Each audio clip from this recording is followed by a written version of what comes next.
Hi hello. ഇപ്പോൾ ചെമ്പനീർ പൂവിൻ്റെ എല്ലാ പ്രിയപ്പെട്ട പ്രേക്ഷകർക്കും മെട്രോ സ്റ്റാറിലേക്ക് സ്വാഗതം. അപ്പോൾ നമ്മുടെ ചെമ്പനീർ പൂവിൽ സച്ചിയുടെയും രേവതിയും തമ്മിൽ വലിയതായിട്ട് അടിച്ച് പിരിഞ്ഞു നിൽക്കുവാണ്. രേവതി എന്തിനാണോ ആ ഒരു സത്യം മറച്ചു വെച്ചത്, ഗജാനന്ദനാണ് തൻ്റെ കാറ് നശിപ്പിച്ചത് എന്നുള്ള സത്യം മറച്ചു വെച്ചതെന്നും സച്ചിയുടെ നന്മയ്ക്ക് വേണ്ടിയിട്ടാണ് അത് ചെയ്തത് എന്നുള്ള ഒരു കാര്യങ്ങളൊക്കെ രേവതി പറയുന്നുണ്ടെങ്കിൽ പോലും അതൊന്നും വിശ്വസിക്കാനോ അതൊന്നും കേൾക്കാൻ പോലും അവിടെ നമ്മുടെ സച്ചി തയ്യാറാവുന്നില്ലായിരുന്നു. എന്നാൽ സച്ചി അത്രത്തോളം രേവതിയെ കുറ്റപ്പെടുത്തുകയും അത്രത്തോളം പഴിക്കുകയൊക്കെ ചെയ്തപ്പോൾ അതെല്ലാം അവസരം മുതലാക്കിക്കൊണ്ട് രേവതിയെ കുറ്റപ്പെടുത്താനും തള്ളിക്കളയാനുമെല്ലാം അവിടെ ചന്ദ്രമതിയും ശ്രമിക്കുന്നുണ്ടായിരുന്നു. അങ്ങനെ വലിയൊരു പൊട്ടിത്തെറിയും കലഹങ്ങളുമാണ് അവിടെ ആ കുടുംബത്തിൽ സംഭവിച്ചത്. എന്നാൽ ഈ ഒരു പ്രശ്നങ്ങൾ നടന്നപ്പോഴും അവിടെ ഏറ്റവും കൂടുതൽ ദുഃഖിക്കുന്നത് രവീന്ദ്രനാണ്. ഇതിന്റെ മുന്നോടിയായിട്ട് വലിയൊരു പൊട്ടിത്തെറികളൊക്കെ നടന്നിട്ടുണ്ടായിരുന്നു. എന്നാൽ ഈ ഒരാഴ്ച എന്തൊക്കെയായിരിക്കും സംഭവിക്കാൻ പോകുന്നത് എന്ന് നമുക്ക് നോക്കാം. അതിനു മുൻപ് ആദ്യമായിട്ടാണ് ഈ ചാനൽ കാണുന്നതെങ്കിൽ തീർച്ചയായിട്ടും സബ്സ്ക്രൈബ് ചെയ്യുക. അപ്പോൾ ഞങ്ങളുടെ പുതിയ സീരിയൽ റിവ്യൂ വീഡിയോസ് എല്ലാം നിങ്ങൾക്ക് ലഭിക്കുന്നതായിരിക്കും. അങ്ങനെ ഭയങ്കര ഒരു പൊട്ടിത്തെറിയും കലഹങ്ങൾക്കൊക്കെ ശേഷം ഇപ്പോൾ രേവതിയും സച്ചിയും ഒന്നിക്കാൻ പോകുന്ന ദിവസമാണ് ഇനി വരാൻ പോകുന്നത്. ഈ ഒരാഴ്ച രേവതിക്ക് വേണ്ടിയിട്ട് സച്ചി ചെയ്യുന്ന കാര്യങ്ങളും രേവതിയെ സന്തോഷിപ്പിക്കാൻ വേണ്ടിയിട്ടും പിന്നെ രേവതിയും സച്ചിയുടെയും പ്രണയ നിമിഷങ്ങളുമാണ് ഈ ഒരാഴ്ച എന്തായാലും കാണാൻ പോകുന്നത്. രേവതിയുടെ ഈ ഒരു സങ്കടം എത്രത്തോളം ആണ് എന്ന് അവിടെ ശ്രീകാന്തിനായാലും എല്ലാവർക്കും അറിയാം. എന്നാൽ ഈ ഒരു സങ്കടം പോലും മുതലെടുക്കാൻ വേണ്ടിയിട്ടാണ് സുധിയും ശ്രുതിയും പിന്നെ ചന്ദ്രമതിയൊക്കെ ശ്രമിക്കുന്നത്. താൻ അത്രത്തോളം സച്ചിയുടെ നന്മയ്ക്ക് വേണ്ടിയിട്ട് ചെയ്ത കാര്യം, സച്ചിക്ക് ഒരു ആപത്തും വരാതിരിക്കാൻ വേണ്ടിയിട്ട് ചെയ്ത കാര്യം അവസാനം തനിക്ക് തന്നെ പാരയായിട്ട് മാറിയ, തനിക്ക് തന്നെ തിരിച്ചടിയായിട്ട് മാറിയ നിമിഷമാണ് ഉണ്ടായത്. ആ ഒരു സംഭവത്തിൽ നിന്നും ഒരിക്കലും രേവതിക്ക് കര കയറാനായിട്ട് സാധിച്ചിട്ടില്ല. ആ ഒരു നിസ്സാര കാര്യത്തിന് വേണ്ടിയിട്ട് സച്ചി തന്നെ അടിക്കാൻ വന്നതുപോലും രേവതിയുടെ ആ ഒരു കണ്ണിൽ നിന്നും മാഞ്ഞിട്ടില്ല. അത്രത്തോളം സങ്കടമാണ് രേവതിയുടെ ഉള്ളിലുള്ളത്.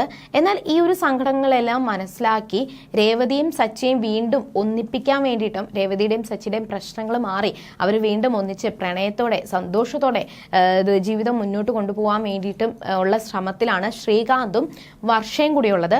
അങ്ങനെ വർഷയും ശ്രീകാന്തും കൂടി ചേർന്നിട്ട് സച്ചിയും രേവതിയും ഒന്നിപ്പിക്കാൻ വേണ്ടിയിട്ടാണ് ശ്രമിക്കുന്നത്. അങ്ങനെ ശ്രീകാന്ത് രേവതിയോട് പോയി സംസാരിക്കുന്നുണ്ട്. പക്ഷേ രേവതി പറഞ്ഞത് താൻ അത്രത്തോളം നന്മയാണ് ചെയ്തത്, താൻ അത്രത്തോളം നല്ലൊരു കാര്യം ചെയ്തിട്ട് പോലും സച്ചി അവിടെ തന്നെ മനസ്സിലാക്കാൻ വേണ്ടിയിട്ട് ശ്രമിക്കുന്നില്ല എന്നുള്ള സങ്കടമാണ് തനിക്കുള്ളത് എന്ന് രേവതിയുടെ ആ ഒരു സംസാരത്തിൽ നിന്നും ശ്രീകാന്തിന് മനസ്സിലായി. അങ്ങനെ ശ്രീകാന്ത് സച്ചിയെ കാണാൻ വേണ്ടിയിട്ട് പോവാണ്. അങ്ങനെ അവിടെ ടാക്സി സ്റ്റാൻഡിൽ പോയി സച്ചിയെ കണ്ടു. സച്ചിയോട് ഈ കാര്യങ്ങളൊക്കെ സംസാരിച്ചപ്പോഴും സച്ചി പറഞ്ഞത് ഞാൻ ഇനി എന്ത് ചെയ്യാനാണ്, അവൾ ആ ഒരു തെറ്റ് ചെയ്തിട്ട് ഞാൻ ഇനി ഇതിൽ കൂടുതൽ എന്ത് ചെയ്യാനാണെന്നാണ് സച്ചി ശ്രീകാന്തിനോട് ചോദിച്ചത്. അപ്പോൾ ശ്രീകാന്ത് പറഞ്ഞത് ഏട്ടൻ ഒന്നും ചെയ്യേണ്ട, ആദ്യം ചെയ്യേണ്ടത് ഏട്ടത്തിയോട് എപ്പോഴും ദേഷ്യപ്പെടുകയും ഇങ്ങനെ ചുമ്മാ വഴക്ക് ഉണ്ടാക്കുകയും ചെയ്യുന്ന ഈ ഒരു സ്വഭാവം ആദ്യം നിർത്ത്. എന്നിട്ട് ഏട്ടത്തിയെ സ്നേഹിക്കാൻ തുടങ്ങ്. ഏട്ടത്തിയെ ഒന്ന് സന്തോഷിപ്പിക്കാനും നല്ലപോലെ ഒന്ന് സംസാരിക്കാനും നല്ല നല്ല വാക്കുകളുണ്ട് ഏട്ടത്തിയെ സന്തോഷിപ്പിക്കാൻ വേണ്ടിയിട്ടും ഏട്ടൻ ശ്രമിക്കുക. അതിൻ്റെ കൂടെ തന്നെ ഏട്ടൻ ഒരു കാര്യം ഏട്ടത്തിയും കൊണ്ട് വീട്ടിൽ പോയി ഏട്ടത്തിയോട് നല്ലതുപോലെ സംസാരിച്ചിട്ട് ഏട്ടത്തിയും കൊണ്ട് എൻ്റെ റെസ്റ്റോറൻറ്റിലേക്ക് വരണം എന്ന് പറഞ്ഞുകൊണ്ടാണ് ശ്രീകാന്ത് സംസാരിച്ചത്. അപ്പോൾ ഇത് കേട്ടപ്പോൾ സച്ചിക്ക് ഒരുപാട് സന്തോഷം തോന്നി. സച്ചി പറയുവാണ് ഞാൻ എന്തായാലും രേവതിയും കൊണ്ട് വരാം. അപ്പോൾ ഈ ഒരു വാക്ക് കേട്ടപ്പോൾ ശ്രീകാന്തിന് ഒരുപാട് സന്തോഷം തോന്നി. അങ്ങനെ സച്ചിയെ കെട്ടിപ്പിടിച്ച് ഉമ്മയൊക്കെ കൊടുത്തിട്ടാണ് ശ്രീകാന്ത് പോകുന്നത്. എന്നാൽ രേവതി എങ്ങനെ ആദ്യം സംസാരിക്കും, രേവതിയുടെ ഒരു പിണക്കം എങ്ങനെ മാറ്റും, അത് അറിയാൻ വേണ്ടിയിട്ട് സച്ചി നേരെ വീട്ടിലോട്ട് പോയി ഓരോ കാര്യങ്ങൾ രേവതി ശ്രദ്ധിക്കാൻ വേണ്ടിയിട്ട് ഓരോ കാര്യങ്ങളൊക്കെ ചെയ്യുന്നുണ്ട്. പക്ഷെ രേവതി അതൊന്നും കാര്യമാക്കുന്നില്ല. അവസാനം രേവതിയോട് സച്ചി സംസാരിച്ചു, ക്ഷമ ചോദിച്ചു.